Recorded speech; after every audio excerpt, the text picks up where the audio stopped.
이스라엘 백성들이 출애굽한 지 1500년쯤 지났을 때 하나님이 한 선지자를 보내주셨습니다. 신구약 성경 중간기에 400년 동안 하나님의 말씀이 없었던 암흑기를 끝내고 하나님이 한 선지자를 보내주셨습니다. 그가 바로 요한이었습니다. 요한은 여자가 낳은 자 중에 가장 큰 자라고 했습니다. 요한은 요단강에서 이스라엘 백성들에게 회개를 전하며 세례를 베풀었습니다. 우리는 예수님의 제자 사도 요한과 구별하기 위해서 이 요한을 세례 요한이라고 부릅니다. 세례 요한은 이삭과 비슷한 출생 이야기가 있습니다. 그 부모가 나이가 들어서 아이를 낳지 못했을 때 태어난 사람이었습니다. 요한의 부모님 사가랴와 엘리사벳은 늙어서 아이를 낳지 못하고 있었습니다. 이때 천사가 나타나서 그의 아버지 사가랴에게 내 아내 엘리사벳이 아들을 낳을 거니까 이름을 요한이라 하라. 그 아이는 포도주나 독주를 마시지 않고 모태로부터 성령으로 충만할 거다. 선지자 엘리야의 심령과 능력으로 주의 오심을 전파하고 예비하는 일을 할 거다. 이런 얘기를 했습니다. 이때 사가랴는 천사가 하는 말을 믿지 않았습니다. 그래서 천사가 너는 아이가 태어날 때까지 말을 못할 거다 그랬어요. 실제로 그 뒤로 말을 못했어요. 천사가 예언한 대로 아내 엘리사벳이 임신을 했습니다. 그리고 아이를 낳았습니다. 마을 사람들이 기뻐가지고 난리가 났어요. 그리고 아이의 이름을 사가랴라고 지어라 이렇게 했어요. 근데 엘리사벳이 요한이라고 지어라 이렇게 말했어요. 그랬더니 동네 사람들이 너희들 가족 중에 조상들 중에 요한이라는 이름이 없다.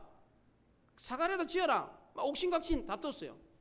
이때 사람들이 말 못하는 사가랴에게 서판을 줘가지고 글을 쓰는 걸 줘가지고 이름을 물었더니 요한이라고 이름을 썼어요. 이 일이 있고 난 뒤 즉시로 사가랴의 입이 열려가지고 말을 하게 되었습니다. 이게 바로 세례 요한의 출생에 대한 이야기입니다. 이 세례 요한은 예수님이 태어나기 6개월 전에 태어났습니다. 장성한 이후에 빈들에 나가서 살았는데 메뚜기와 석청을 먹고 낙타 토르스를 입고 가죽 허리띠를 띠고 마치 그 외모가 엘리야와 같은 외모라서 사람들이 죽은 엘리야가 살아났다 이렇게 이야기를 하곤 했습니다. 세례 요한은 요단강 건너편 베다니에서 세례를 베풀었는데 이 베다니는 가난한 사람의 집이다라는 뜻으로 예루살렘 남동쪽 3km 떨어져 있는 요단강 줄기의 남쪽에 있는 위치에 있습니다. 이 동네는 감람산 동편인데 마르다와 마리아, 나사로가 있는 집 동네였고 나병 환자 시몬의 집이 있는 곳이었습니다. 예수님이 부활하시고 난 뒤에 승천한 곳도 이곳이었습니다. 세례 요한은 이곳에서 세례를 베풀면서 설교를 했습니다. 세례 요한의 설교는 크게 두 가지였습니다. 하나는 메시아의 오심과 하나님의 나라에 대한 선포였습니다. 또 하나는 하나님의 진노를 피하려면 회개하고 세례를 받으라라는 것이었습니다. 세례 요한의 설교는 철저하게 하나님이 보내시는 메시아를 가리키는 것이었습니다. 그래서 세례 요한은 나는 광야에서 외치는 자의 소리다 이렇게 말을 했습니다. 이사야 40장 3절에 외치는 자의 소리여 이르되 너희는 광야에서 여호와의 길을 예비하라 사막에서 우리 하나님의 대로를 평탄하게 하라라고 했는데 이 사람이 바로 세례 요한이었습니다. 세례 요한은 여호와의 길을 예비하고 하나님의 대로를 평탄케 하도록 외치는 소리였습니다.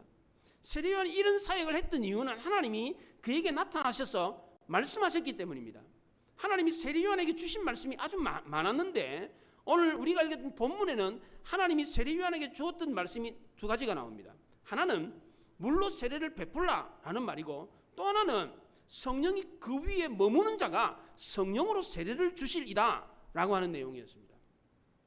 첫째로 하나님은 세례 요한에게 물로 세례를 베풀라 그렇게 말씀을 주었습니다. 33절 상반절에 보면 나도 그를 알지 못하였으나 나를 보내어 물로 세례를 베풀라 하신 그이가 나에게 말씀하시되 그렇게 말했어요. 세례 요한의 주된 목적은 메시아가 오는 것을 예비하기 위해서 죄사함을 받게 하는 세례를 베푸는 것이었습니다. 세례 요한의 이 사명은 이미 구약 성경에 예언이 되어 있었습니다. 스가랴 선지자는 스가랴 13장 1절에서 그날에 죄와 더러움을 씻는 물이 다윗의 족속과 예루살렘 주민을 위하여 열리리라 이렇게 예언을 했습니다. 에스겔 선자도 에스겔 36장에서 맑은 물을 너희에게 뿌려서 너희로 정결하게 하되 곧 너희 모든 더러운 것에서와 모든 우상 숭배에서 너희를 정결하게 할 것이며 또 새 영을 너희 속에 두고 새 마음을 너희에게 주되 너희 육신에서 굳은 마음을 제거하고 부드러운 마음을 줄 것이며 또 내 영을 너희 속에 두어 너희로 내 율례를 행하게 하리니 너희가 내 규례를 지켜 행할지라 이렇게 예언을 했습니다. 말라기 선자도 말라기 4장 6절에서 그가 아버지의 마음을 자녀에게로 돌이키게 하고 자녀들의 마음을 그들의 아버지에게로 돌이키게 하리라 이렇게 예언을 했습니다. 이렇게 예언한 사람이 바로 세례 요한이었습니다. 천사가 그의 아버지 사가랴에게도 이런 말을 했습니다.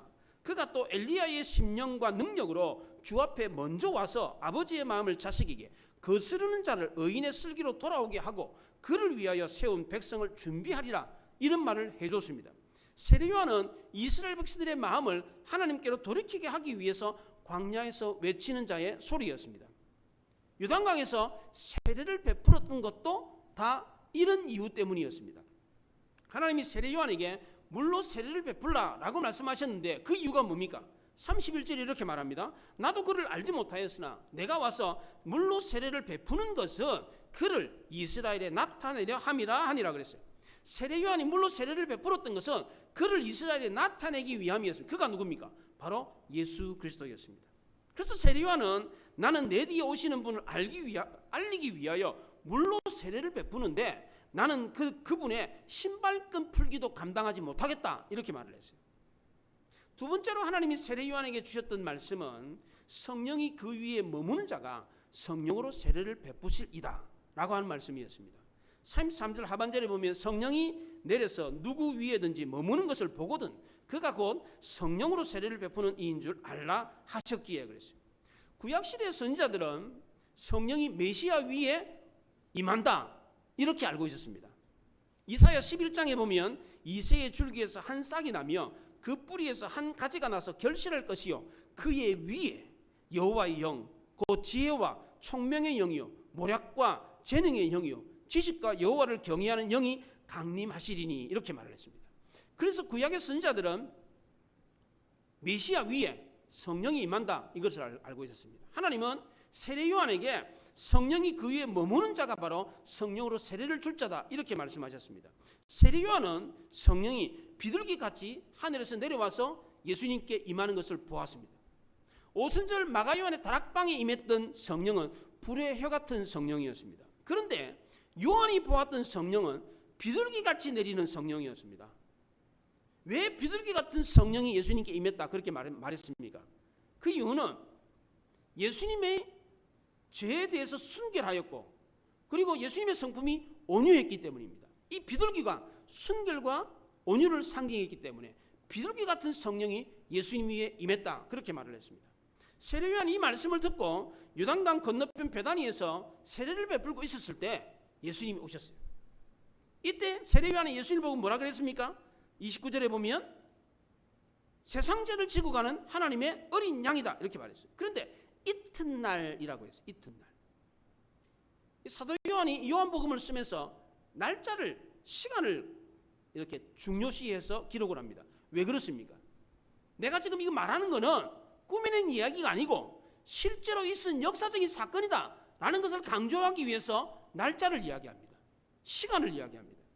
이 이튿날이라고 하는 것은 유대인들이 예루살렘에서 제사장들과 레위인들을 요한에게 보내가지고 너는 누구냐?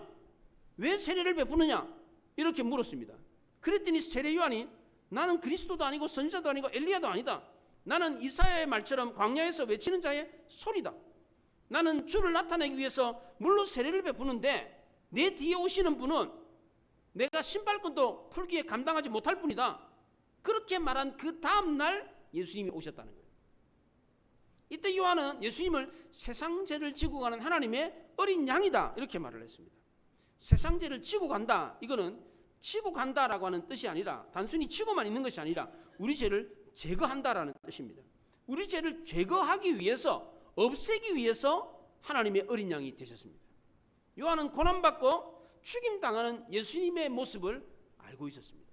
그래서 예수님을 세상 죄를 지고 가는 하나님의 어린 양이다 이렇게 말했습니다. 여기 어린 양이라는 말은 구약시대 제사에 쓰이는 희생제물이라는 뜻입니다. 여기 어린 양이라는 단어가 신약 성경에 4번 쓰였습니다. 오늘 본문에 29절과 36절에 2번 쓰였고요. 그리고 사도행전 8장에 또 한 번 쓰였습니다. 읽은 성경 구절은 이것이니 일러스되 그가 도살자에게로 가는 양과 같이 끌려갔고 털 깎는 자 앞에 있는 어린 양이 조용함과 같이 그의 입을 열지 아니하였도다. 그러면서 어린 양이라는 단어가 나옵니다.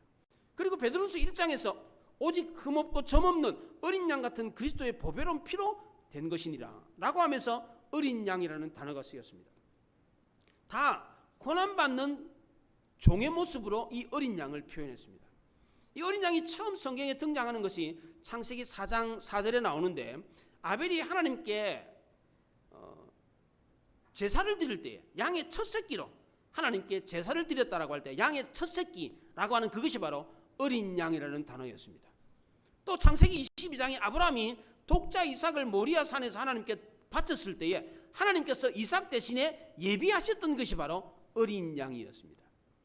또 출애굽기 12장에 이스라엘 백성들이 출애굽하기 전날 밤 어린 양을 잡아가지고 그 피를 문설주와 임방에 발랐던 그 짐승, 그게 바로 어린 양이었습니다.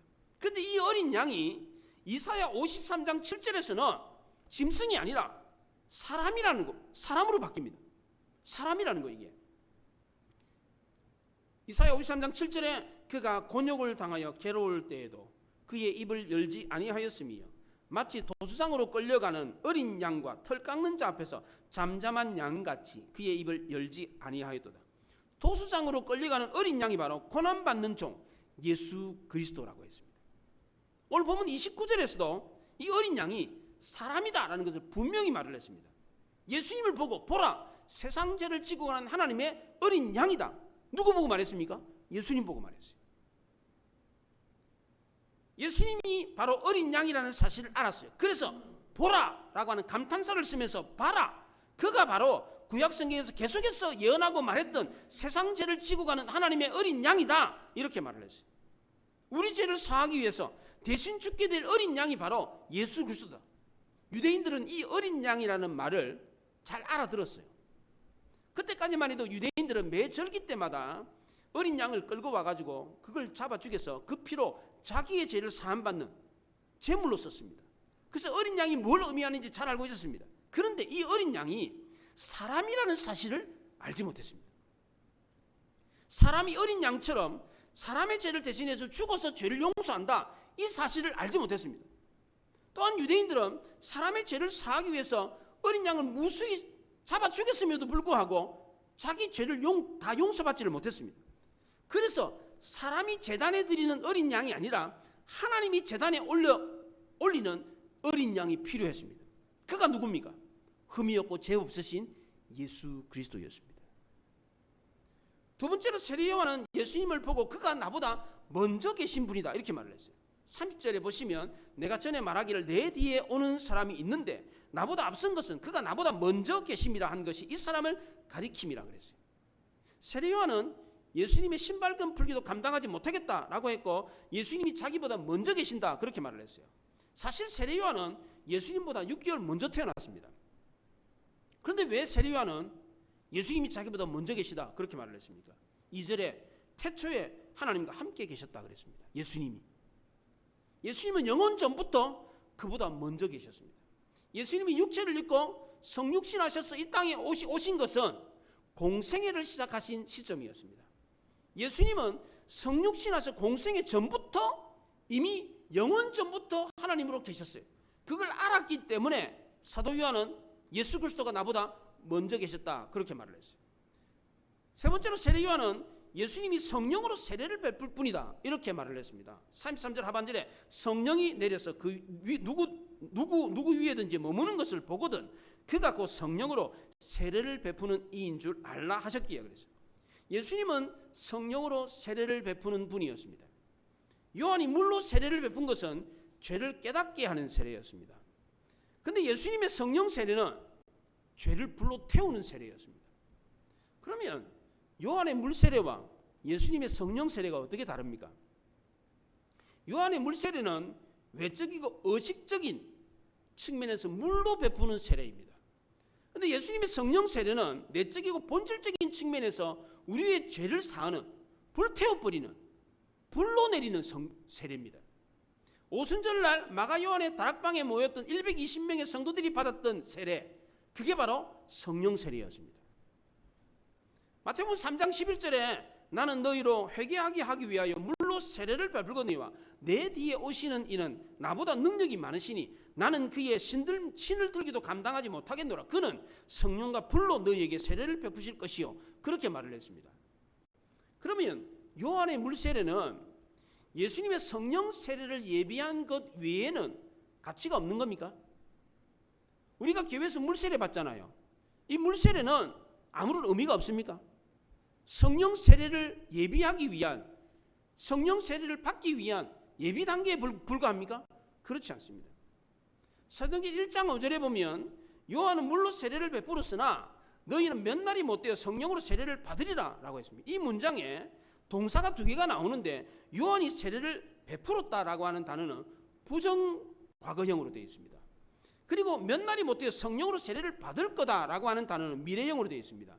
부정과거라는 말은, 헬라어의 부정과거는 옛날에 딱 한 번 있었다는 겁니다. 한 번 확실히 있었다. 네, 옛날에 확실히 한 번 딱 있었다. 그거를 가리킬 때 부정과거를 씁니다. 요한이 세례를 베풀었다, 확실히 베풀었다는 겁니다. 이 얘기는 우리가 물세례를 받았다, 물세례 받은 거 확실하잖아요. 여러분 세례 받은 거 기억 안 납니까? 헷갈립니까? 세례 받았잖아요. 분명하잖아요. 과거에 한 번, 내 생에 있어서 세례 받은 거 딱 한 번이에요. 딱 한 번 세례 받습니다. 한 번 받았는데 그 이어서 바로 세례를 받으리라, 성령으로 세례를 받으리라는 것이 미래형으로 되어 있습니다. 우리가 예수 그리스도를 구주로 믿고 세례를 받고 나면, 물세례를 받고 나면 곧 이어서 성령이 임하는 성령 세례를 받게 된다는 겁니다. 왜냐하면 예수님은 우리 곁을 떠나면서 보혜사 성령을 너에게 주겠다고 약속하셨기 때문입니다. 그러면 성령 세례를 받으면 불을 받는 겁니까? 은사와 능력이 나타납니까? 물론 그럴 수 있습니다만 대부분의 경우는 이런 겉으로 드러나는 체험들이 없습니다. 한국 교회 거의 90%, 80-90%는 성령 세례 받아도 겉으로 드러나는 증상이 없어요. 방언을 한다든지, 능력을 행사한다든지 이게 없어요. 우리 교회도 그렇잖아요. 성령 세례 받은 분들, 여기 다들 세례 받고 난 뒤에 하나님의 성령이 임해가지고 성령 세례 받은 분들이거든요. 근데 무슨 겉으로 드러나는 있습니까? 없습니다. 무슨 방언이 터지고 각종 은사가 나타나느냐? 그렇지 않습니다. 하나님이 우리에게 성령을 베푸신 것은, 성령을 임하게 하신 것은 그게 목적이 아닙니다. 능력과 은사를 주기 위한 것이 아닙니다. 하나님이 우리에게 성령을 주신 주된 목적은 생명을 주기 위함입니다. 아들이 있는 자에게는 생명이 있고 아들의 영이 없는 자에게 생명이 없다 그랬습니다. 그 아들의 영이 무엇입니까? 바로 성령입니다. 왜 성령을 줬습니까? 생명을 주기 위해서, 영원한 생명을 주기 위해서입니다. 또 하나님과 우리가 하나 되게 하기 위해서 이 성령을 주었습니다. 요한복음 15장에 나는 포도나무이 너무는 가지다, 내가 너 안에 너가 내 안에 무엇이든지 구하면 이루리라 그랬습니다. 하나님과 우리가 하나 되게 하기 위해서 성령을 줬습니다. 또 하나님이 우리에게 성령을 주신 것은 하나님이 우리를 소유 삼기 위해서, 에베소 1장 13절에 약속의 성령으로 인지심을 받았다 그랬어요. 도장을 찍었다 그래요. 도장을, 우리에게 도장 찍었어요. 왜 도장을 찍었어요? 이 도장 찍는다는 말은 너는 내 거다는 겁니다. 짐승에 왜 엉덩이나 이렇게 머리에 이렇게 도장 찍잖아요. 왜 찍습니까? 이거 김씨 거, 박씨 거, 이씨 거 이거 구분하기 찍잖아요. 하나님 우리에게 성령으로 도장을 찍었대. 이거는 넌 내 거다, 이런 뜻입니다. 우리가 하나님 앞에 가면 우리가 하나님의 소유인 것을 확인하고 우리를 천국으로 보내십니다. 그 외에도 이 성령은 우리를 진리 가운데로 인도하고 장래일을 알리시고 우리의 기도를 돕고 예수님을 증언하고 각종 은사들을 주는 역할을 합니다. 그런데 성령의 은사와 능력이 나타나지 않았다고 해서 성령 세례를 안 받았다, 이렇게 생각할 필요가 없다는 것입니다. 그러면 우리가 성령 세례를 받았는지 안 받았는지 어떻게 알 수 있습니까? 겉으로 드러나는 게 없으니까. 막 성령 세례 받아가지고 방언이 터지고 막 능력이 나타나고 막 이러면 저 사람은 성령 받았다 알 수 있을 건 아니에요. 근데 그게 없어요. 그럼 우리가 성령을 받았는지 안 받았는지 어떻게 알겠어요? 쉽게 아는 방법이 있습니다. 그것은 바로 순종입니다. 성령 세례 받은 사람은 순종하게 되어 있습니다. 왜냐하면 성령 세례 받은 사람은 마치 술에 취한 사람이 술의 지배를 받는 것처럼 성령 세례를 받은 사람은 성령의 지배를 받기 때문에 그렇습니다. 마귀는 거역하는 영이지만 성령은 순종하는 영입니다. 거역하면 사탄이 틈을 타서 사탄의 지배를 받게 됩니다. 로마서 13장 1절에 모든 권세는 하나님께로부터 나지 않은 것이 없다 그랬어요. 모든 권세가 다 하나님께로부터 났다 그랬습니다. 그러니까 권세에 순종하는 것은 사람에게 순종하는 것이 아니라 하나님께 순종하는 것입니다. 내가 성령 세례 받았는지 안 받았는지 쉽게 알 수 있는 방법은 순종하는가 안 하는가 이거 보면 알 수가 있습니다. 성도는 순종할 때에 성령의 인도를 받고 죄로부터 해방됨을 받을 수가 있습니다. 마지막 네 번째로 요한은 예수님이 하나님의 아들이다 라고 증언을 했습니다. 34절에 보면 내가 보고 그가 하나님의 아들인 것을 증언하였노라 그랬어요. 여기 보았다, 증언했다 라는 말이 다 완료 시제로 되어 있습니다. 헬라어의 완료 시제는 영어의 완료 시제랑 조금 다릅니다. 영어의 완료 시제는 이미 이루어졌다 그런 뜻이잖아요. 근데 헬라어의 완료 시제는 동사의 일이 지금도 계속해서 유지되고 있다 이런 뜻입니다. 이게 완료 시제입니다. 그러니까 요한이 예수님이 지금도 여전히 하나님의 아들이다 이렇게 말하고 있는 겁니다. 요한이 예수님이 하나님의 아들이다라고 증언했잖아요. 증언했다라고 이 단어가 완료형으로 되어 있으니까 요한의 증언이 지금도 유효하다는 겁니다.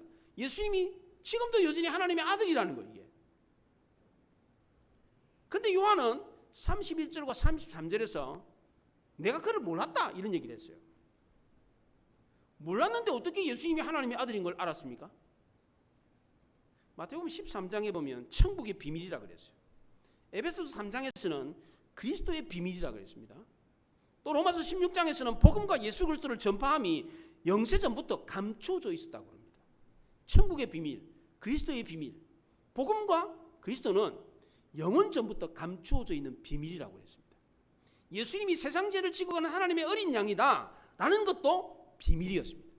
그래서 아무도 몰랐어요. 아무도. 그냥 어린 양이 짐승으로 알았어요. 다.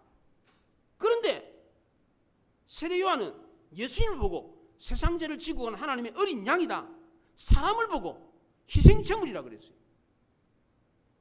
어떻게 이걸 안 겁니까? 세례 요한은 예수님과 사촌지간이었습니다. 그래서 어릴 때부터 왕래를 하면서 서로 아는 사이였어요.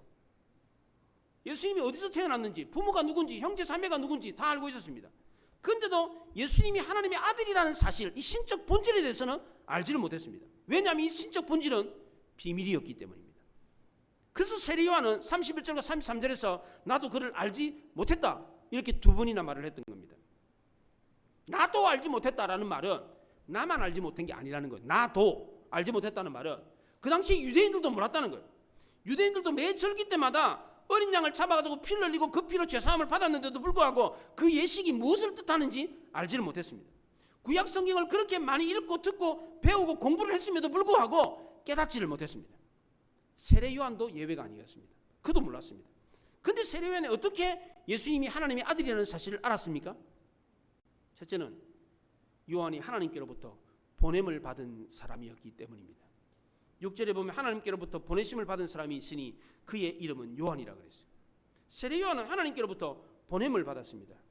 말라기 4장 5절에 보면 엘리야와 같은 선지자를 보내겠다라고 했는데 그 엘리야가 바로 세례 요한이었습니다. 마태복음 11장 13, 14절에 모든 선지자와 율법이 예언한 것은 요한까지니 만일 너희가 즐겨 받을진대 오리라 한 엘리야가 곧 이 사람이니라 그랬어요. 말라기 4장에서 오리라고 한 엘리야 누구라는 겁니까? 세례 요한이라는 겁니다.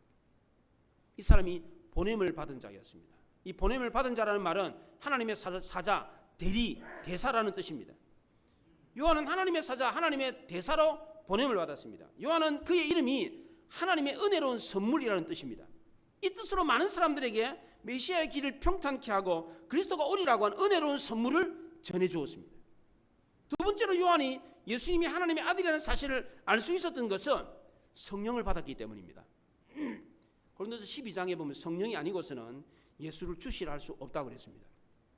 세례 요한이 예수님을 보고 그가 세상 죄를 지고 간 하나님의 어린 양이다, 그가 하나님의 아들이다 라고 알 수 있었던 것은 성령이 그에게 임했기 때문입니다. 성령은 진리 가운데로 인도한다고 했는데 성령이 아니고서는 이 진리를 누구든지 깨달을 수가 없습니다. 예수 그리스도가 천국으로 향하는 길이다라고 했는데 이건 역시도 성령이 아니고서는 절대로 깨달을 수가 없습니다. 성경에 예수님께서 내가 곧 길이요 진리요 생명이다 이렇게 말씀을 하셨어요. 근데 이 성경 구절은 예수 믿는 사람만 읽는 게 아닙니다. 예수 안 믿는 사람도 성경 읽습니다. 그러면 성경 읽으면 내가 곧 길이요 진리요 생명이다 이 말씀 읽으면 예수 안 믿는 사람도 천국 길을 발견할 수 있습니까? 아무나 이 성경을 읽기만 하면 그냥 깨달을 수 있습니까? 예수님이 천국 가는 뭐 길이라고 했네? 이거 딱 읽고 내가 길이요 진리요 생명이다 이거 딱 읽고 예수님이 천국 가는 길이네? 이거 딱 깨닫습니까? 천만의 말씀입니다. 100번을 읽어도 외워도 못 깨닫습니다. 이게 절대 안 됩니다. 절대. 이게 아는 게 아닙니다. 이거는 이게 단순히 예수님이 내가 길이다라고 하는 이 말을 아는 것이 이게 깨달은 게 아닙니다. 이게 성령이 아니고서는 예수님이 우리를 천국 길로 인도하는 길이라는 사실을 어느 누구도 깨달을 수가 없습니다. 예수 안 믿는 세상 사람들이 성경 턱 펼쳐가지고 이 구절 읽고 난 뒤에 이 구절 한 구절 읽고 다 그냥 천국 가느냐? 천만의 말씀입니다. 성령이 아니고서는 그 누구도 이것을 믿고 이해하고 깨달을 수가 없습니다. 세례 요한은 예수님이 하나님의 아들이라는 사실을 깨달을 수 있었던 것은 성령이 그에게 임했기 때문입니다. 성령이 세례 요한에 임한 것은 은혜였습니다. 히브리서 10장에 은혜의 성령이라고 그랬습니다. 하나님이 우리에게 주시는 성령은 은혜의 선물입니다. 값없이 아무 조건 없이 누구에게나 다 주시는 하나님의 선물이었습니다. 그런데 구약 성경에 나오는 이 성령은 신약 성경의 성령과 다릅니다. 전에 제가 설교할 때 말씀을 드렸는데 구약 시대의 성령은 왔다 갔다 해요. 오셨다가 떠나가세요. 그래서 구약 시대의 성도들이 순종하면 성령이 임하고 불순종하면 성령이 떠나버려요. 그래서 구약 시대 성도들은 성령이 떠날까봐 늘 노심초사했어요. 다윗 같은 경우에 그랬습니다. 시편 51편에서 다윗이 이렇게 노래했어요. 하나님이여 내 속에 정한 마음을 창조하시고 내 안에 정직한 영을 새롭게 하소서. 나를 주 앞에서 쫓아내지 마시며 주의 성령을 내게서 거두지 마소서. 이렇게 노래를 했어요. 성령이 왔다 갔다 하니까 떠나지 말라 이렇게 말을 했습니다. 성령이 왔다가 떠난다 이걸 잘 이해를 해야 돼요. 하나님이 죄에 대해서 분노하실 때 이스라엘 백성들이 불순종해서 하나님 마음이 아플 때 성령이 떠났다 이렇게 표현을 했습니다. 다윗이 우리아의 아내 바세바를 범한 이후에 주의 성령을 내게 거두지 마옵소서 라고 기도하면서 자기의 죄로 인해서 성령이 떠나는 고통을 경험했습니다. 그렇다고 해서 하나님이 다윗을 떠났습니까? 그렇지 않습니다. 그 이후에도 다윗의 삶을 계속해서 인도해 주었습니다. 하나님은 다윗에게 성령을 잃어버리는 경험을 하게 함으로써 하나님께 불순종하는 죄가 얼마나 크고 무서운가를 가르쳐 주었습니다. 그래서 구약시대의 성도들은 성령이 떠날까 늘 언제나 노심초사했습니다. 그래서 시편 여기저기에 성령을 떠나지 마옵소서, 성령이 떠났다 이런 표현들이 나와요. 그렇다면 성령이 영원히 떠나지 않고 우리 안에 거하시며 우리 삶에 인도하시도록 하려면 어떻게 해야 됩니까? 구약시대 성령은 왔다가 떠났다 떠났다 왔다가 했다고요. 그런데 그 성령이 우리에게 와서 영원히 떠나지 않도록 하려면 어떻게 해야 됩니까? 성령이 떠나는 이유가 뭡니까? 죄 때문입니다. 그러니까 왔다 갔다 하시는 성령이 안 떠나게 하려면 어떻게 하면 돼요? 죄를 안 범하면 됩니다. 근데 우리가 죄를 안 범할 수 있습니까? 이거는 우리 힘으로는 불가능합니다. 그래서 이것을 가능하도록 하기 위해서 누가 오셨습니까? 예수 그리스도가 오셨습니다. 예수님이 오셔서 우리 죄를 영원히 사하심으로 성령이 우리에게 영원히 머물도록 하셨습니다. 그래서 요엘 선지자는 요엘서 2장에서 이렇게 예언을 했어요. 그 후에 내가 내 영을 만민에게 부어주리니 너희 자녀들이 장래일을 말할 것이며 너희 늙은이는 꿈을 꾸며 너희 젊은이는 이상을 볼 것이며 그때에 내가 또 내 영을 남종과 여종에게 부어줄 것이며 이렇게 말했어요. 하나님은 선지자 요엘을 통해 가지고 하나님의 영이 이스라엘 백성들에게 부어질 건데 절대로 떠나지 않을 날이 올 거다. 영원히 머무는 성령을 너에게 부어주리라 라고 하는 예언을 했습니다. 이 예언이 언제 성취가 됐습니까? 사도행전 2장에 마가 요한의 다락방에서 성취가 됐습니다. 불의 혀 같은 성령이 하나님의 교회에 임하고 각 성도에게 임해서 떠나지 않는 역사적인 사건이 실제로 발생했습니다. 그래서 오순절 다락방 사건은 성령 강림 사건은 방과 같은 은사주의 체험이나 뭐 기복적인 성령 체험의 사건이 아닙니다. 오순절 성령 사건은 다락방에 모여있던 사람들에게만 임한 게 아닙니다. 오순절 성령 사건은 다윗의 기도와 요엘의 예언을 거쳐서 신약시대 성도들에게 그리고 오늘날 우리에게까지 이어지고 있는 것입니다. 예수님이 요단강에서 세례를 받고 성령을 받은 사건 역시도 장차 교회가 성령을 받을 것, 그리고 성령이 영원히 떠나지 않는 하나님 나라를 이룰 것을 예표한 것이었습니다. 이 오순절 사건이 오늘날 우리에게도 이어졌습니다. 요단강에서 교회의 대표였던 예수님에게 성령이 임하고 하나님의 음성이 내렸습니다. 이는 내 사랑하는 아들이다 라고 하는 음성이 내렸습니다. 이것은 오늘날 성령을 받는 모든 사람들에게 하나님의 아들이 될 거다라는 것을 미리 알려주는 예표였습니다. 지금도 우리가 성령으로 세례를 받잖아요. 그 하나님이 뭐라 그러세요? 우리 보고 너는 내 아들이다 이렇게 말씀하신다는 거예요. 예수님이 처음으로 요단강에서 성령 세례를 받았을 때 이는 내 사랑하는 아들이다 라고 선포했던 그때 그 사건은 오늘날 우리가 성령 받을 때 하나님께서 너는 내 아들이다 라고 하는 말씀의 사건을 미리 보여준 거예요. 구약시대의 성령의 역사는 요단강 세례 사건으로, 그리고 오순절 다락방 사건으로, 그리고 지금은 오늘날 우리에게까지 이어지고 있는 것입니다. 성령은 예수님이 세상 죄를 지고 간 하나님의 어린 양이 되어서 죽으심으로 이제는 그 성령이 영원히 우리에게 떠나지 않는 성령이 된 것입니다. 과거 구약시대에는 성령이 왔다가 갔어요. 왜? 죄를 범하면 같이 있을 수 없으니까 떠나갔어요. 그러나 지금 성령은 우리 안에 영원히 거하십니다. 왜? 우리 죄를 영원히 사하셨기 때문입니다. 그래서 영원히 거하는 성령이 된 거예요. 그래서 오늘 본문에 비둘기같이 임하는 성령과 하나님의 어린 양이 동시에 등장하는 겁니다. 세례 요한은 예수님이 자기에게 세례를 받으려 오셨을 때에 성령이 예수님 위에 임하는 것을 보고 그가 구약 성경에서 예언한 바로 그 하나님의 어린 양이라고 알았습니다. 그래서 예수님을 세상 죄를 지고 간 하나님의 어린 양이다 라고 말했던 것입니다. 왜 이렇게 세례 요한만 이걸 알았습니까? 실제로 하나님이 타락한 사람들이 이 복음을 알아듣지 못하도록 비밀로 숨겨두었기 때문입니다. 그래서 하나님의 은혜가 아니고서는 누구라도 이것을 깨달을 수가 없도록 되어 있습니다. 둘째로 하나님이 이것을 전도에 미련한 것으로 알리셨기 때문입니다. 고린도서 1장 21절에 하나님의 지혜에 있어서는 이 세상이 자기 지혜로 하나님을 알지 못하므로 하나님께서 전도에 미련한 것으로 믿는 자들을 구원하시기를 기뻐하셨도다 그랬습니다. 얼마나 미련한 이야기입니까? 그 당시 유대인들은 어린 양이 짐승이라고 그랬어요. 짐승을 죽여가지고 자기의 죄를 사했어요. 그건 있을 수 있는 일이잖아요. 그런데 사람을 죽여가지고 사람의 죄를 사한다? 이해가 됩니까 이게? 어떻게 사람의 죄를 사하기 위해서 사람을 죽이냐 이게. 얼마나 미련한 이야기예요 이게. 이 미련한 이야기예요 이게. 이 미련한 이야기를 알아들은 사람이 있어요. 누굽니까? 하나님이 택하셔서 보낸 성도입니다. 하나님이 이들에게 성령을 주어서 진리를 깨닫게 하십니다. 세례 요한이 예수님이 세상 죄를 지고 가는 하나님의 어린 양이다 라고 했을 때 이 말을 듣고 이 미련한 이야기를 듣고 깨달았던 사람들이 있습니다. 누굽니까? 요한의 두 제자 안드레와 요한이었습니다. 안드레 요한 역시도 이것을 깨닫고 옆에 있던 베드로, 빌립, 나다나엘에게 이 얘기를 했어요. 이 사람들이 듣고 깨달았어요. 어떻게 이 사람들이 이 미련한 이야기를 듣고 깨달았습니까? 예수님이 세상 죄를 지고 온 하나님의 어린 양이래. 어린 양은 짐승이지 왜 사람이냐 이거예요. 왜 사람이냐 이거예요. 왜 사람이 죽어가지고 사람의 죄를 사하냐 이거예요. 이 미련한 얘기를 했을 때 듣고 깨달은 사람들이 누굽니까? 성도들이었습니다.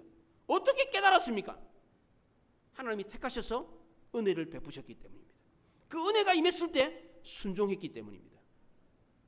하나님의 은혜의 성령이 임했을 때 순종하면 성령이 임했다는 사실을 확인할 수 있습니다. 세례 요한은 놀라운 복음의 비밀을 깨달았을 때 가만히 있지 않았습니다. 요한의 두 제자도 자기의 스승을 통해서 깨달은 이 말씀을 듣고 가만히 있지 않았습니다. 하나님 우리를 택하셔서 이 비밀을 알게 된 것도 은혜이고 이 비밀을 사람들에게 전할 수 있는 특권도 은혜입니다. 구원은 전적인 하나님의 은혜로 시작해서 은혜로 완성이 되는 것입니다. 우리도 오늘 말씀을 통해서 하나님의 놀라운 은혜의 복음을 깨달았습니다. 깨달았습니까 여러분들? 예, 구약에서 말씀하는 그 어린 양이 바로 신약의 예수 그리스도였다는 겁니다. 하나님 우리를 땅에 하나님의 자녀로 보내셔서 성령을 주어서 하나님을 알게 하셨습니다. 이 모든 것이 다 은혜였습니다. 하나님의 은혜가 우리의 삶을 인도하고 우리의 삶을 생명의 길로 인도하고 있습니다. 그러므로 우리는 오직 은혜만 붙들어야만 하는 것입니다. 모든 것이 다 은혜임을 알고 오직 주님의 은혜만 붙들고 의지하며 살아가서 부족함이 없는 삶을 사는 승리하는 인생 될 수 있기를 바랍니다. 늘 은혜에 감사하고 순종함으로 더 풍성한 은혜를 경험할 수 있기를 바랍니다. 하나님의 은혜가 임한 것을 알고 은혜에 순종하면 은혜 위에 은혜가 임하는 것을 경험할 수 있습니다. 기도하겠습니다. 말씀을 생각하며 기도합니다.